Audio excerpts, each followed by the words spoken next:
Assalamualaikum warahmatullahi wabarakatuh. Perkenalkan, nama saya Royhanul Jannah dengan NIM 1901024. Di sini saya akan mempresentasikan tentang membangun startup.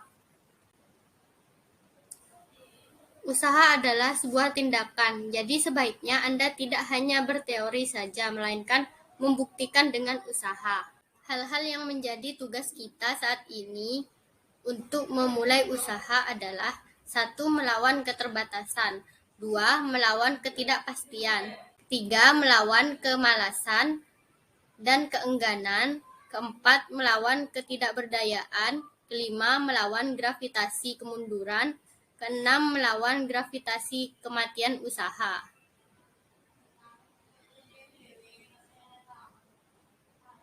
Mengapa kita harus berwirausaha?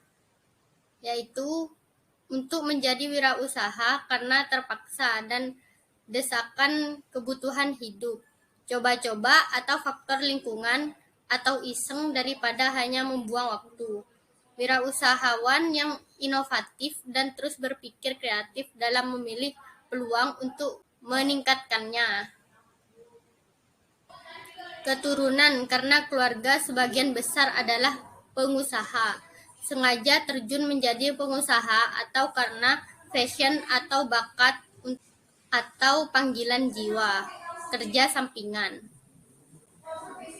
Jenis dan bentuk bidang usaha yaitu bidang usaha pertanian, bidang usaha pertambangan, bidang usaha pabrikasi, bidang usaha konstruksi bangunan, bidang usaha perdagangan, bidang jasa keuangan perbankan, bidang jasa perseroan, bidang usaha jasa umum, bidang usaha jasa wisata. Bentuk kegiatan usaha yaitu 1. Dikelola sendiri, artinya pengusaha memiliki modal, uang, dan kemampuan untuk langsung terjun mengelola usahanya sendiri.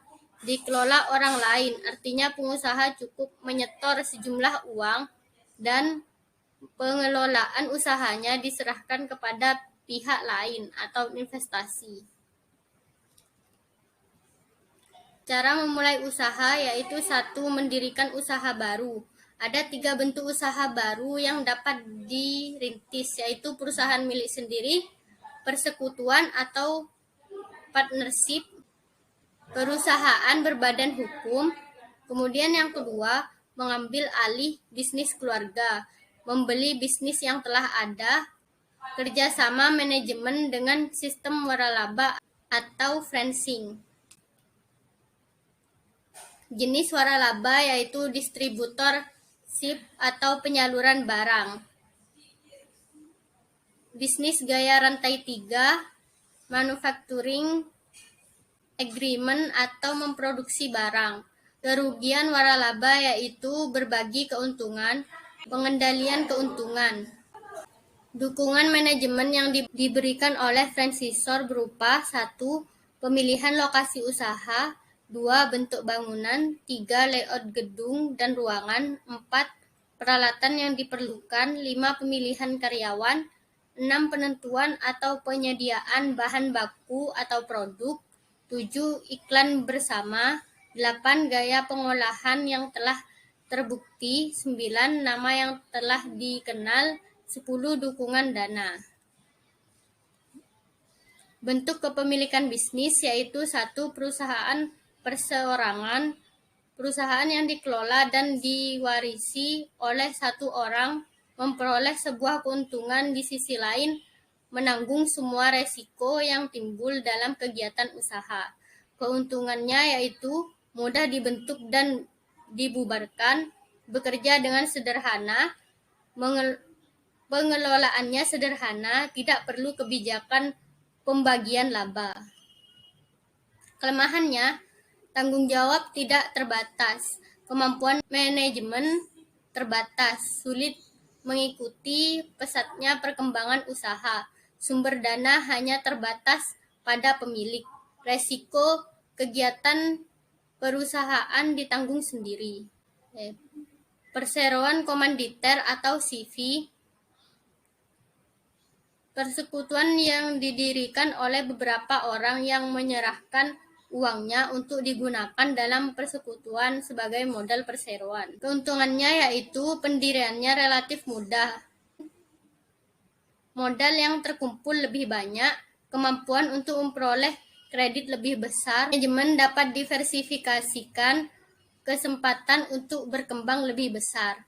Kelemahannya, tanggung jawab tidak terbatas, kelangsungan hidup tidak terjamin, sukar untuk menarik kembali investasinya.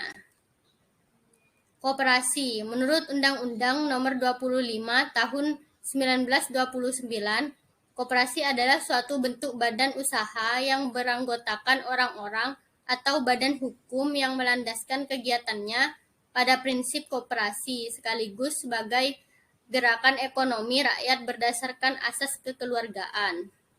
Tujuan koperasi adalah meningkatkan kesejahteraan anggota pada khususnya masyarakat pada umumnya serta ikut membangun perekonomian nasional dalam rangka mewujudkan masyarakat yang maju, adil, makmur, berlandaskan Pancasila dan Undang-Undang 1945.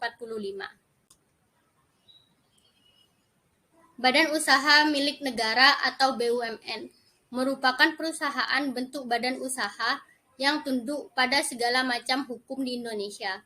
Karena milik negara, maka tujuan utamanya adalah membangun ekonomi sosial menuju tercapainya masyarakat yang adil dan makmur.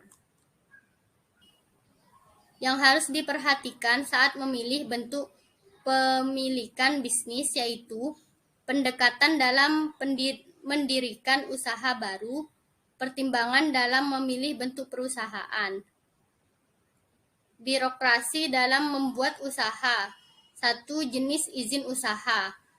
Ada surat izin usaha perdagangan, surat izin usaha industri, izin domisili, izin mendirikan bangunan, izin dari Departemen Teknis sesuai dengan bidang usaha. Dokumen yang diperlukan oleh pembuatan suatu usaha, yaitu tanda daftar perusahaan, nomor pokok wajib pajak, dan bukti diri. Proses pendirian badan usaha meliputi mengadakan rapat umum pemegangan saham, dibuat akte notaris, didaftarkan di pengadilan negeri, diberitakan dalam lembaran negara. Sekian presentasi dari saya, kurang dan lebihnya mohon maaf. Wassalamualaikum warahmatullahi wabarakatuh.